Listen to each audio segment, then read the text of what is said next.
bienvenidos a esta emisión de Padilla en América a través de Infobae, a través también de economiayfinanzas.net. Muchas gracias por habernos acompañado.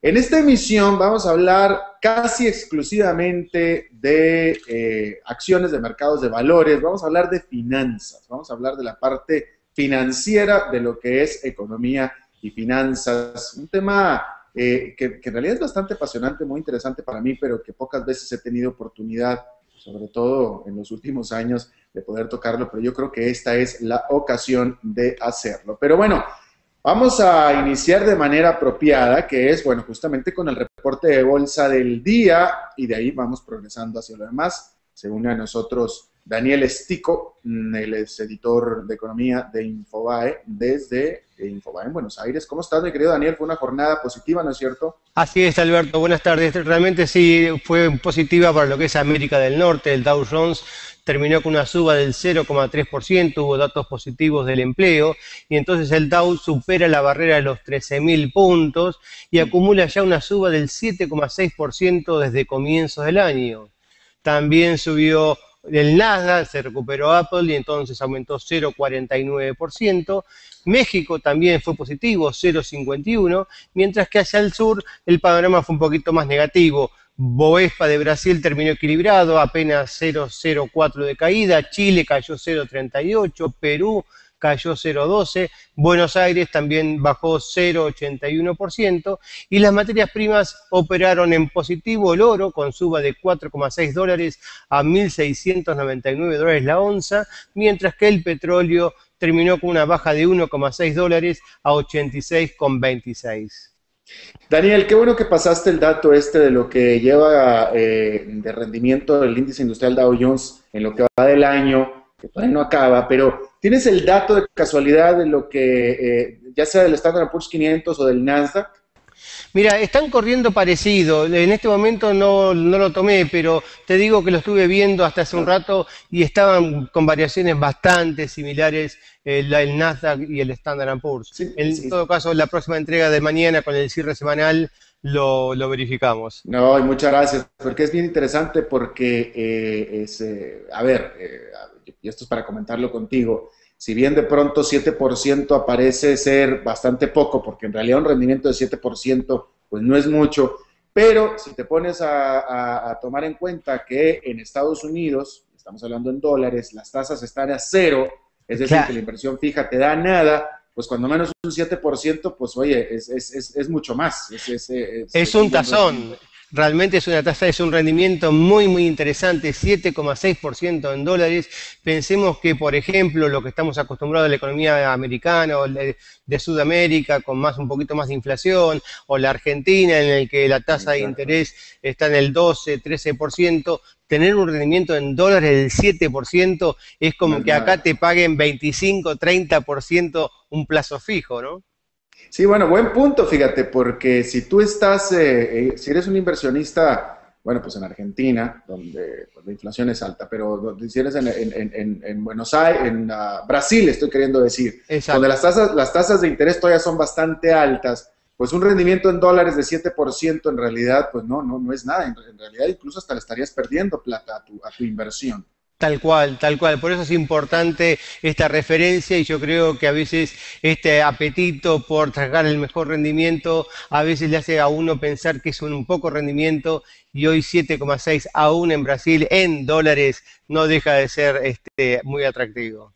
Gracias, Daniel Estico, y nos vemos mañana. Justamente de eso es de lo que se va a tratar la emisión de hoy. Vamos a estar hablando de, de, de inversión, de qué es lo que vale la pena invertir, en qué están invirtiendo los inversionistas latinoamericanos, porque siempre estamos hablando de los inversionistas, pero de pronto estamos empezando a pensar, cuando hablamos de los inversionistas, hablamos así como de alguien muy grande, estamos hablando de Bill Gates, estamos hablando de Michael Dell o algo así, y no necesariamente a la hora en América Latina, de una manera u otra, todos somos inversionistas, todos ahorramos, el que ahorra dinero, el que tiene dinero en el banco, pues ese es un inversionista, ¿no? Y cada país tiene sus diferentes productos Y una cosa que quiero explorar es si cada país acaso tenga sus diferentes preferencias, es decir, qué prefieren los mexicanos, qué prefieren los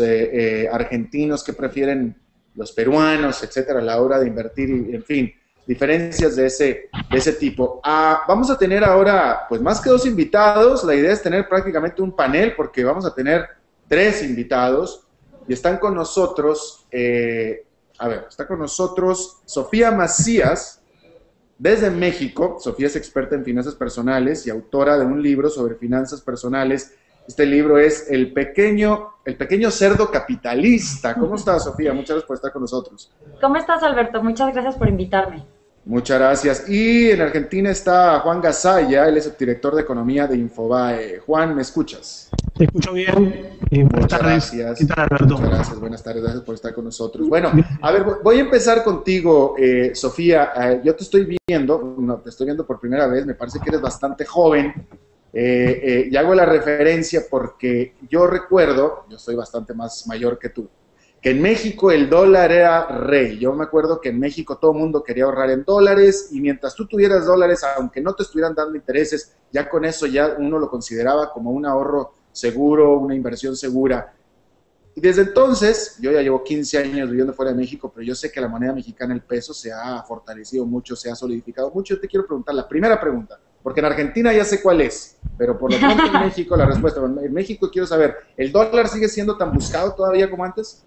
Mira, Alberto, te voy a contar. La verdad es que el dólar, si bien, como tú lo has dicho, no ha dado grandes rendimientos en los últimos años, en México sigue habiendo un poco el fantasma de la devaluación. De hecho, en México ya tenemos una moneda flotante desde el 95.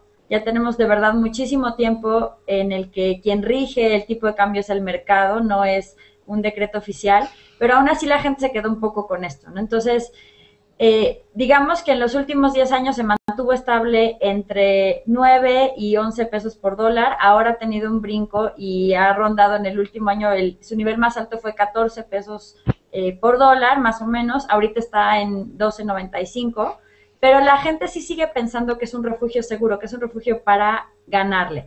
Ahora, esto ha cambiado un poquito y ahora la gente está un poco más obsesionada con el tema de los centenarios, con el oro, ¿no? Por la fiebre del oro. Entonces sí sigue habiendo gente que quiere invertir en dólares, que más allá del rendimiento lo piensan en términos de seguridad. O sea, como que les preocupa que eventualmente no puedan comprar lo mismo con su moneda. Es más bien un tema así. No tiene tanto que ver con que piensen que con el dólar van a ganar, sino que quieren no perder, por así decirlo. Qué interesante. ¿Cuál es vámonos a Argentina para hablar de este asunto, Juan Gasalla? Sí. Obviamente, en los últimos meses ha aumentado mucho el interés por el dólar ahí en tu país, justamente por la escasez del dólar. Pero yo te quiero preguntar si siempre ha sido así, es decir, los argentinos siempre han sido enamorados del dólar, o es últimamente propiciado precisamente por las acciones del gobierno. Bueno, muchas cosas han sucedido en Argentina en las últimas décadas. Podemos decir que sí, que siempre el dólar ha sido un refugio de valor buscado por el ahorrista argentino, aunque también hay que reconocer que en los años en los que hubo una cierta estabilidad de precios, el peso estuvo más demandado y las inversiones en pesos argentinos tuvieron bastante cabida. Sucede que el incremento de la inflación, quizá un mal histórico en la Argentina de las últimas 4 décadas, hizo que otra vez el dólar fuera buscado bien como refugio y, como bueno se decía anteriormente, quizás no para ganar dinero, para sacar una diferencia, sino para preservar el valor del ahorro. Bien, gracias. Voy a regresar un momentito más contigo, Juan, pero te voy a pedir que arregles. ¿Hay algún problema con tu audio, con tu micrófono? Tal vez es que lo tienes muy pegado a tu cara. Arréglalo, pero de mientras voy a ir con Sofía Macías de nuevo. Y Sofía, yo creo que lo primero que hay que establecer aquí, y te pregunto yo a ti, ¿el mexicano es ahorrador? ¿El mexicano piensa bueno, ya no te digo que si piense, yo creo que piensa, pero ¿el mexicano ahorra? ¿Es previsor en este sentido? Hay unas estadísticas muy interesantes en México que contestan la pregunta, Alberto, y bueno, una que sacaron en la Semana Nacional de Educación Financiera, la agencia que se dedica a proteger al consumidor de servicios financieros en México, la Conducef, pues sacó una encuesta en la que decía que 43% de las personas gastan más de lo que ganan. Y hay otras encuestas que dicen que únicamente alrededor de 40% de la población ahorra, y de estos empiezan en promedio a los 35 años. No. Es decir, digamos, pues es lo que un poco te cuento, ¿no? Imagínate la dificultad de ya ahorrar cuando a lo mejor tienes hipoteca, cuando a lo mejor ya tienes hijos en la escuela o estás casado. Pues sí, realmente, digamos que empezar a ahorrar tarde, sí le estamos echando más complicaciones al asunto. Por supuesto. En Argentina, Juan, dime una cosa, ¿qué ante esta situación económica, pero hay que establecer que Argentina está pasando por una situación única, económica, premiante en América Latina, es única, es decir, no, en ninguna otra parte hay esto, pero ¿en qué, es más, yo creo que te voy a preguntar ahora, es decir, los argentinos están pensando en ahorrar, 1, 2, pueden ahorrar, y 3, ¿en qué están ahorrando? Bueno, ¿me escuchás bien ahora? Sí, ahora ¿Me escuchás bien? Bueno, muy bien.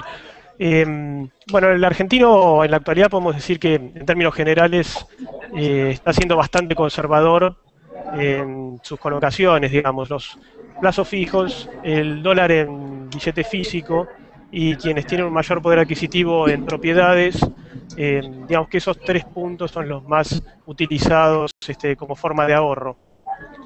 Y mucho de eso tiene que ver, como bien decís, un fenómeno que se está dando ahora en la Argentina y no está generalizado, como es la inflación. Claro. A ver, se está integrando con nosotros Leonardo Rodríguez desde Colombia. Él es otro colega, periodista, editor multimedia del Espectador y fue editor de economía de este periódico durante 10 años. Leonardo, ¿estás con nosotros? ¿Nos escuchas? Hola, Alberto, sí, escucho perfectamente.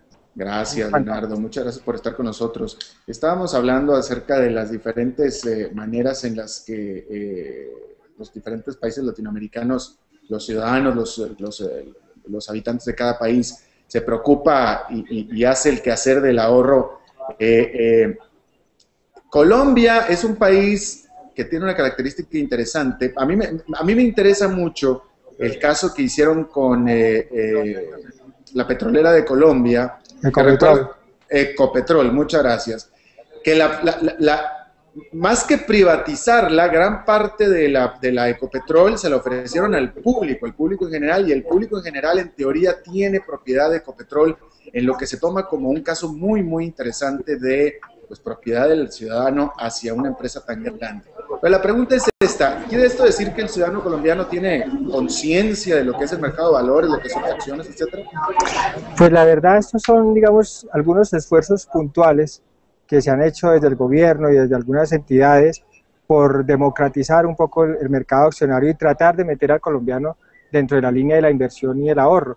Pero por lo general el colombiano no es una persona ahorradora, es una persona casi que vive del día a día, que no cubre, digamos, sus necesidades básicas con sus ingresos, entonces tiende no a ahorrar sino a gastar.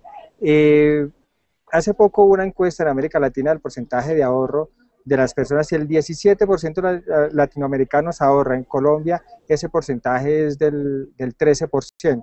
Sin embargo, en este tipo de iniciativas como la que pasó con Ecopetrol, sí hay cierta acogida, pero es más como un boom de la emoción del momento, de la campaña que se hace, pero un poco después de que pasa la campaña de los medios, la gente pierde el interés y se aleja un poco del mercado. Con Ecopetrol pasó algo bien interesante y es que se lograron más de 400.000 accionistas que tienen una porción muy, muy, muy pequeña de las acciones, pero no hay una cultura, no es gente que esté mirando los precios, que esté mirando en qué momento vender, comprar, como que lo dejan ahí para sus hijos, para esperar 10 años, 20 años, pero no es una gente que tenga una conciencia como del mercado como tal. Claro. El caso de Ecopetrol era muy interesante por el tema de que lo vendían hasta en el supermercado, ¿no? A mí me tocó estar en Colombia justo cuando colocaron, y amigos que a lo mejor tenían mi edad en ese entonces, a lo mejor estaban en sus 21, 22, de verdad, como tú bien dices, a lo mejor por la publicidad, pero sí era un furor impresionante querer comprar algún bono, ¿no? Al principio, por lo menos. Claro, yo creo que lo clave de esos procesos sucedió también con acciones de un banco privado de la vivienda, y es la disponibilidad para comprar las acciones casi que en el supermercado o en la tienda de la esquina, y esas campañas han funcionado muy bien. En el caso de Ecopetrol, la gran ventaja que tuvieron los accionistas o los nuevos compradores fue la valorización de las acciones. En los primeros 2 años la valorización fue del 50-60%. Entonces tengo el caso de un amigo que compró algunas acciones y le fue súper bien, y eso prácticamente que salvó la universidad de su hijo en esos 2 primeros años, de comprar el seguro para la universidad de su hijo. Pero luego en otras 2 que ha habido, digo el caso de la vivienda, por ejemplo, las valorizaciones no han sido tan altas. Entonces ya la gente empieza a dudar un poco y toda la gente se quedó en la conciencia que era Ecopetrol y no que era invertir en acciones, básicamente. Claro. Ahora, me interesaría preguntarte, voy a comenzar contigo, Sofía, pero es una pregunta para los 3 porque me parece muy interesante. Contigo, Sofía, estábamos hablando acerca de estadísticas, pero estadísticas de los bancos o del público bancarizado. Y la realidad de las cosas es que en América Latina la bancarización es bien pequeñita, solamente una pequeña parte de la población accede o tiene acceso a los bancos. Pero el comentario te lo hago porque yo conozco y yo sé que en general, para el grueso de la población que no tiene acceso a los bancos, tienen sus propios sistemas de ahorro. Es decir, una cosa es que tú no tengas una cuenta en el banco y otra cosa es que no ahorres. Claro. Entonces, me parece a mí, yo vi varios, no sé, se me ocurre, por ejemplo, cuando yo trabajé de joven en alguna empresa allá en México, los empleados tenían, no me acuerdo cómo le llamaban, si la tómbola, donde cada uno daba la tanda, ¿no es cierto? La tanda. Entonces tenían esta manera, y la tanda para Argentina y para Colombia es esta, donde cada la uno rosca, ¿no? Se llama. En Argentina. ¿Qué? La rosca, no sé si es en Colombia o en Argentina, bueno, que se llama la rosca, ¿no? Donde cada día de la semana entre un grupo dan dinero y una vez a la semana cada uno del grupo se lo saca y tiene pues la tanda o una cantidad de dinero que uno se lo saca una vez a la semana, ¿no? Pero lo que voy es la imaginación y la intención de ahorro por parte de la gente, que no necesariamente tiene que ser dentro del banco. ¿Qué nos puedes comentar al respecto tú primero, Sofía, y después vamos con los demás? Es interesantísimo todo el tema de ahorro popular, justamente porque, como bien decías, en México es impresionante el porcentaje, aunque ha ido bajando con el tema de corresponsales bancarios, es decir, ofrecer servicios financieros en las farmacias y en las tienditas y demás. Pues en México, la primera vez que se midió, solamente 47% de la población de los municipios, que es como nosotros tenemos la unidad más pequeña territorial, solamente 47% de los municipios tenían acceso a servicios financieros. Entonces, ¿qué hace la gente? Pues por un lado hace, como tú dices, ¿no? La famosa tanda, y esto es lo que es curioso de la tanda, es que no solamente sucede en ambientes donde no estás bancarizado, también sucede mucho en ambientes donde aunque tengas a lo mejor la sucursal del banco enfrente, pues no le tienes mucha confianza, no eres financieramente muy sofisticado. Entonces se vuelve como una especie de grupo donde la gente pues va aportando un dinero a la semana o al mes y al final le dan la más grande cantidad. Para los que organizan la tanda, los que tienen los primeros números, pues está bien porque reciben, digamos, el capital al principio, pero para los últimos pues va perdiendo su dinero valor en el tiempo, ¿no? Eso es lo que es negativo de este tipo de ahorro. Pero hay un libro muy interesante que habla de las finanzas de los pobres y justo lo que comenta es que mucha gente, sobre todo de las zonas más rurales, en lo que llegan a invertir es en animales tal cual. Compran un pequeño cerdito, lo van engordando y ya cuando está más grandecito lo venden o lo hacen carnitas o demás. Y eso es un mecanismo de ahorro. Entonces, es muy interesante cómo la gente en esos sectores o piensa en animales o piensa en cosas físicas y muy concretas. Por ejemplo, compran una medallita de oro o una cadena y eso en un caso de emergencia van y la empeñan, ¿no? Que es otro punto interesante también, las casas de empeño famosas. Quiero preguntarte al respecto en Argentina, Juan Gasay. Sí. Bueno, en Argentina, en realidad, la gimnasia financiera que genera esta inflación creciente, que recordemos en nuestro país, es de un 10% según los índices oficiales, pero la realidad es que según muchos indicadores privados supera el 20%, un 24, un 25% anual, hace que la búsqueda de ciertos bienes de consumo como manera de ahorro también se dé con mucha asiduidad, lo mismo que el consumo con tarjeta en cuotas, aprovechando justamente el incremento de los precios que se da casi en forma rutinaria. Entonces, bueno, mucha gente se volcó al ahorro a través de bienes de consumo. Que qué buen punto, déjame, me quedo contigo al respecto, pero déjame le hago una anotación. Leonardo, creo que hay algo está pasando con tu micrófono que está metiendo mucho ruido ambiente, a ver si hay manera, no creo que sea culpa de los que están al lado tuyo, pero yo creo que debe estar algo ahí con tu micrófono, a ver si lo puedes checar. Pero me quedo contigo entonces, Juan, para preguntarte, este fenómeno que tienen ustedes en Argentina de inflación, que se está estimando que es entre 25, más o menos un 25%, es algo que en América Latina, el resto de América Latina ya no estamos acostumbrados. Esto ya no hay inflación de ese tipo en América Latina hace ya casi más de una década. A excepción de Venezuela, creo que Venezuela, Argentina es el único caso. Exactamente. Por ejemplo, yo creo que Sofía no lo ha visto, Sofía es muy joven, no sabe lo que es vivir la inflación.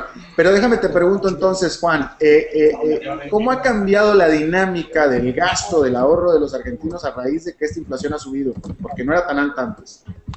Bueno, sucede que como los argentinos también atravesamos periodos de crisis muy profundas y a su vez periodos de bonanza bastante notorios, y por suerte en la última década se dio así.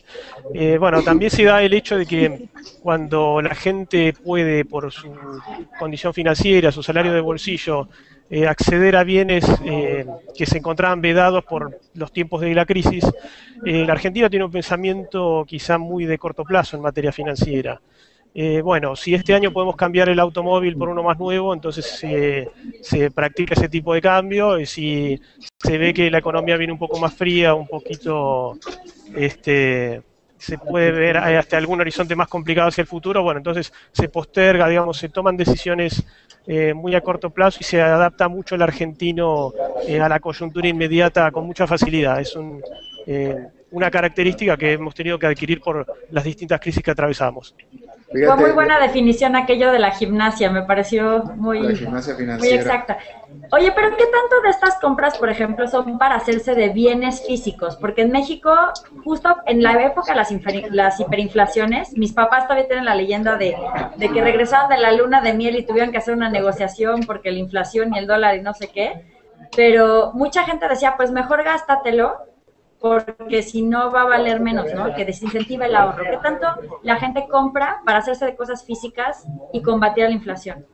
Bueno, eso evidentemente sucede en Argentina, y también digamos que es una situación que tiene un límite, ¿no? Porque uno puede no tener auto y decidir en un año comprar el coche y pagarlo en cuotas, pero tampoco uno puede coleccionar autos por el simple hecho de que tiene una cierta liquidez, una suerte de liquidez, y tiene que buscarle un destino obligadamente.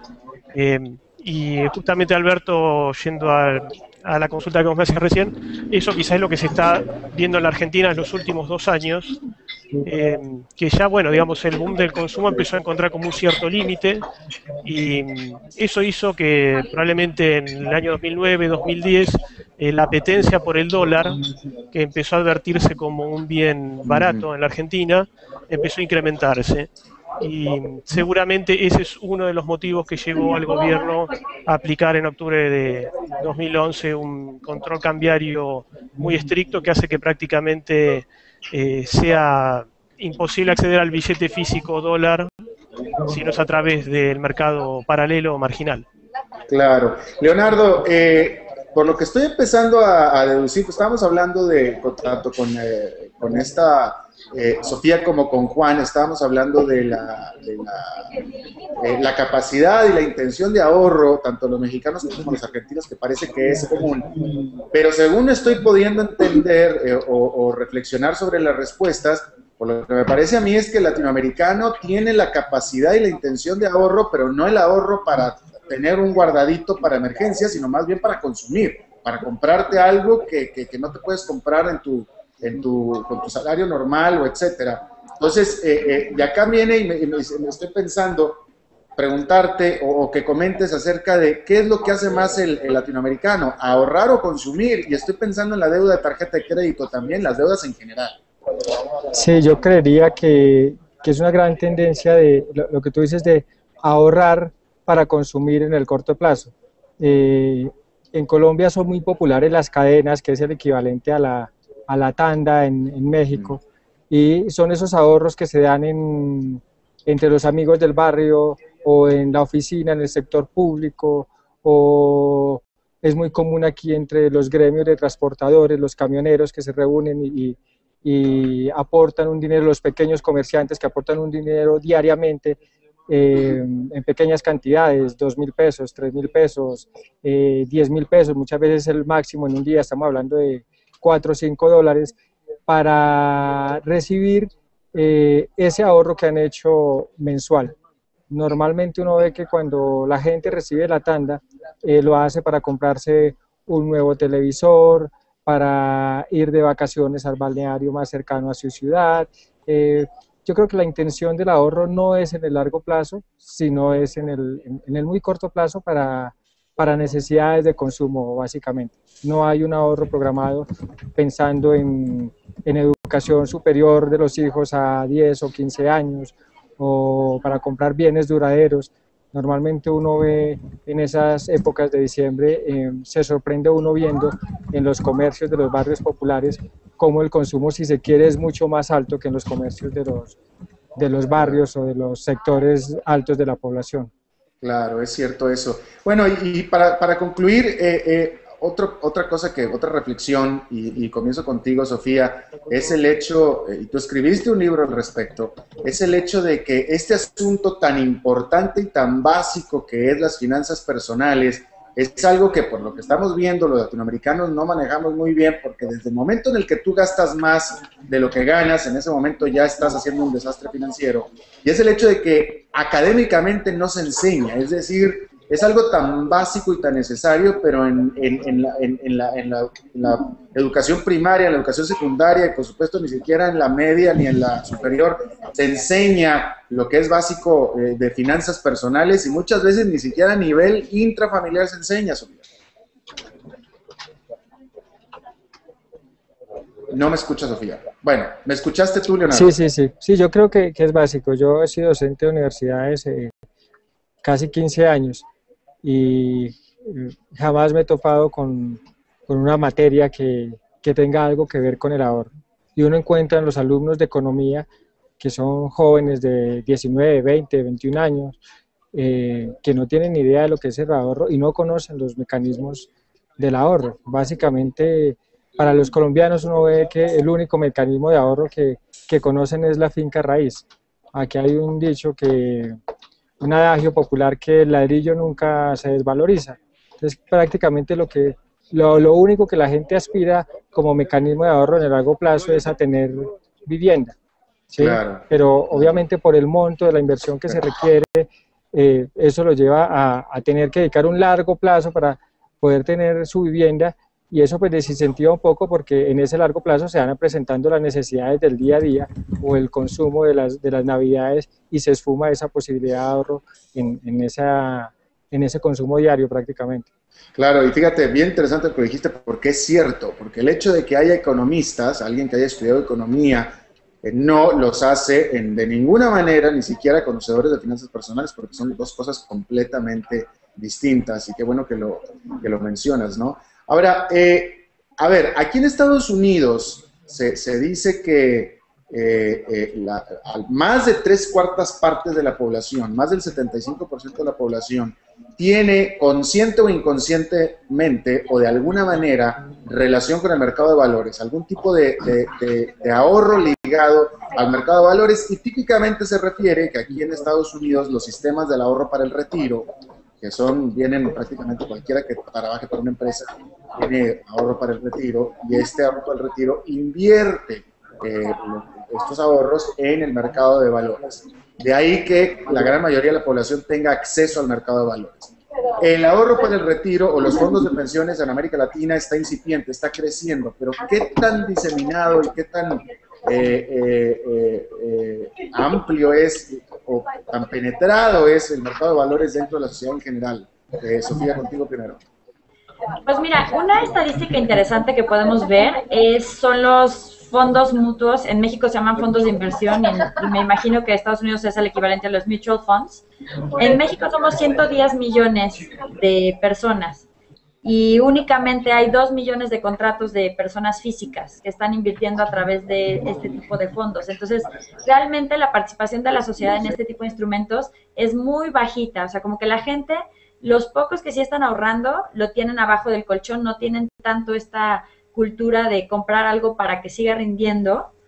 Y, por ejemplo, ahorita que mencionabas el tema del ahorro para el retiro, pues en Estados Unidos está el 401k y en México lo que tenemos son, también existe en Colombia el mismo modelo o similar, son las Afores, que en Colombia se llaman AFPs.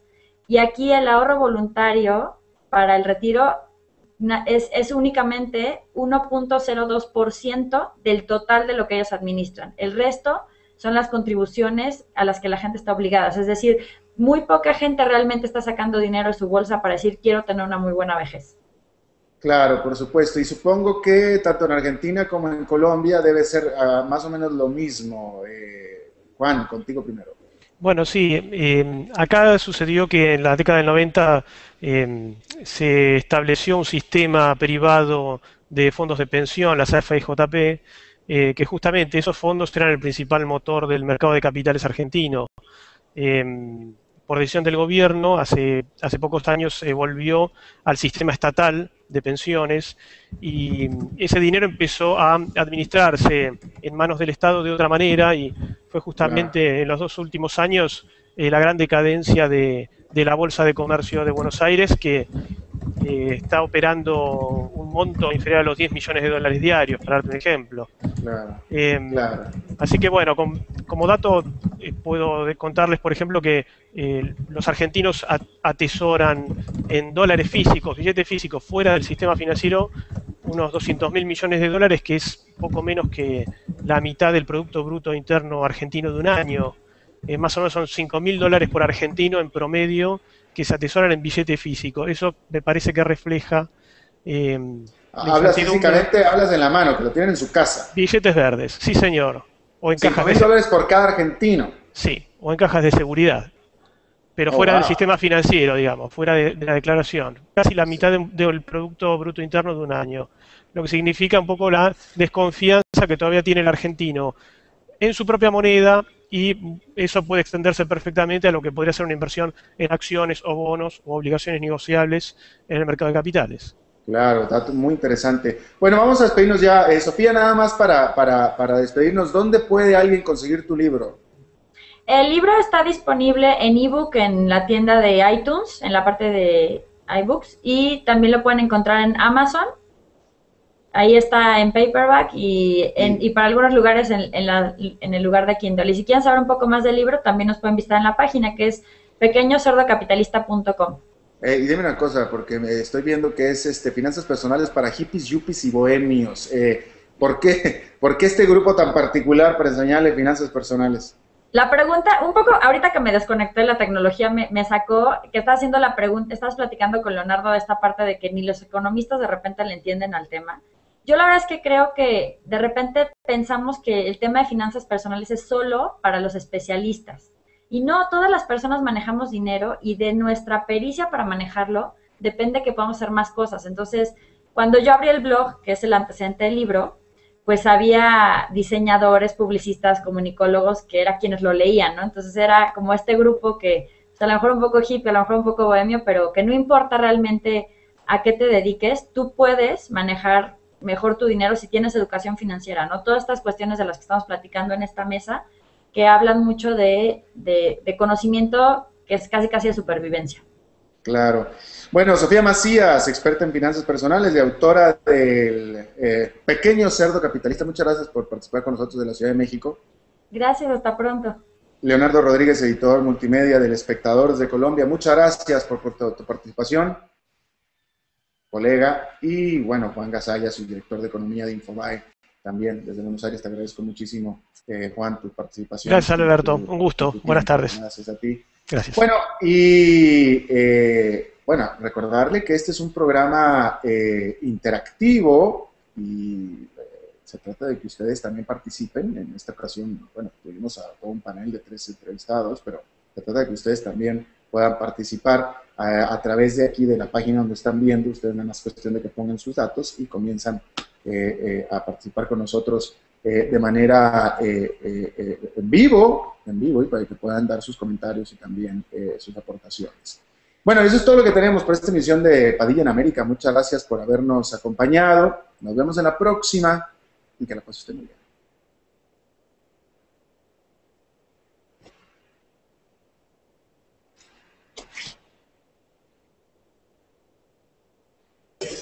esto. Como que acá te paguen 25, 30% un plazo fijo, ¿no? Sí, bueno, buen punto, fíjate, porque si tú estás, si eres un inversionista, bueno, pues en Argentina, donde pues, la inflación es alta, pero si eres en Buenos Aires, en Brasil, estoy queriendo decir, Exacto. donde las tasas de interés todavía son bastante altas, pues un rendimiento en dólares de 7% en realidad, pues no es nada, en realidad incluso hasta le estarías perdiendo plata a tu inversión. Tal cual, tal cual. Por eso es importante esta referencia y yo creo que a veces este apetito por sacar el mejor rendimiento a veces le hace a uno pensar que es un poco rendimiento y hoy 7,6 aún en Brasil en dólares no deja de ser muy atractivo.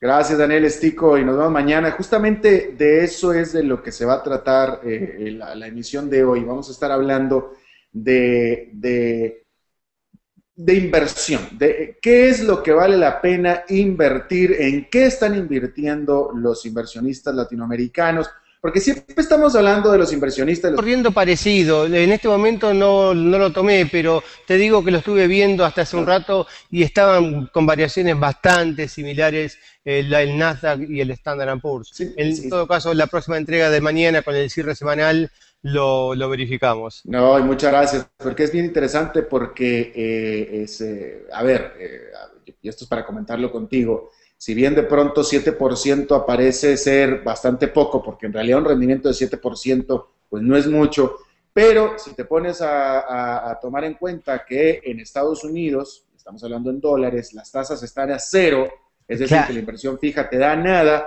pues cuando menos un 7%, pues oye, es mucho más. es un tazón.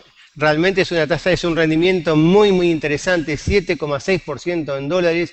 Pensemos que, por ejemplo, lo que estamos acostumbrados a la economía americana o de Sudamérica, con un poquito más de inflación, o la Argentina, en el que la tasa de Exacto. interés está en el 12, 13%, tener un rendimiento en dólares del 7% es... Los inversionistas, pero de pronto estamos empezando a pensar, cuando hablamos de los inversionistas, hablamos así como de alguien muy grande, estamos hablando de Bill Gates, estamos hablando de Michael Dell o algo así, y no necesariamente a la hora de la hora en América Latina, de una manera u otra, todos somos inversionistas, todos ahorramos, el que ahorra dinero, el que tiene dinero en el banco, pues ese es un inversionista, ¿no? Y cada país tiene sus diferentes productos.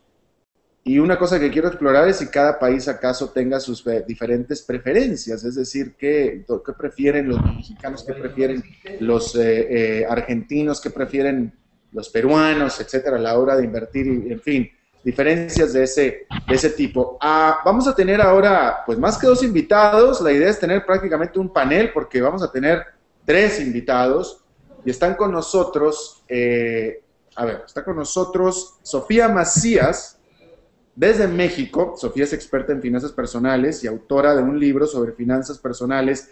Este libro es El Pequeño.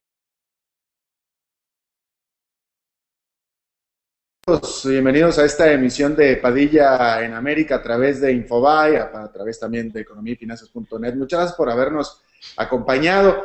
En esta emisión vamos a hablar casi exclusivamente de acciones de mercados de valores, vamos a hablar de finanzas, vamos a hablar de la parte financiera de lo que es economía y finanzas, un tema que en realidad es bastante apasionante, muy interesante para mí, pero que pocas veces he tenido oportunidad, sobre todo en los últimos años, de poder tocarlo, pero yo creo que esta es la ocasión de hacerlo. Pero bueno, vamos a iniciar de manera apropiada, que es, bueno, justamente con el reporte de bolsa del día, y de ahí vamos progresando hacia lo demás. Se une a nosotros Daniel Estico, él es editor de economía de Infobae, desde Infobae en Buenos Aires. ¿Cómo estás, mi querido Daniel? Fue una jornada positiva, ¿no es cierto? Así es, Alberto, buenas tardes. Realmente sí, fue positiva para lo que es América del Norte. El Dow Jones terminó con una suba del 0,3%, hubo datos positivos del empleo, y entonces el Dow supera la barrera de los 13.000 puntos y acumula ya una suba del 7,6% desde comienzos del año. También subió el Nasdaq, se recuperó Apple y entonces aumentó 0,49%. México también fue positivo, 0,51%, mientras que hacia el sur el panorama fue un poquito más negativo. Bovespa de Brasil terminó equilibrado, apenas 0,04 de caída. Chile cayó 0,38, Perú cayó 0,12, Buenos Aires también bajó 0,81% y las materias primas operaron en positivo. El oro con suba de 4,6 dólares a 1.699 dólares la onza, mientras que el petróleo terminó con una baja de 1,6 dólares a 86,26. Daniel, qué bueno que pasaste el dato de lo que lleva de rendimiento el índice industrial Dow Jones en lo que va del año, que todavía no acaba, pero ¿tienes el dato de casualidad de lo que, ya sea del Standard & Poor's 500 o del Nasdaq? Mira, están